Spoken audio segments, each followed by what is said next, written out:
Good morning, families and friends. You see, our title for this morning is Witnesses Against Ourselves. See, have you ever said yes to something and later realized your life didn't match your words? That's exactly what happens in Joshua 24:22-24.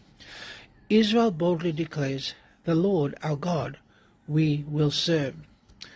But Joshua doesn't move on. He stops them.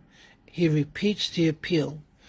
The question is why. The reason why is because Joshua understands a deep spiritual truth.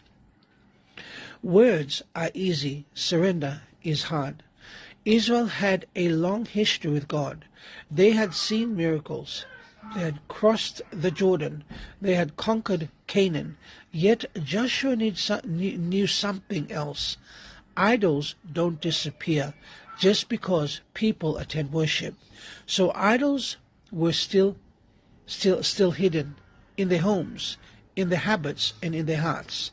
So Joshua said, "Ye are witnesses against yourself." In other words, your mouth has spoken. Now your life must testify. Then comes the real challenge.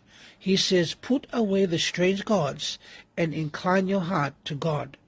Joshua wasn't asking for louder promises. He was calling for real change. Because God is not looking for emotional responses.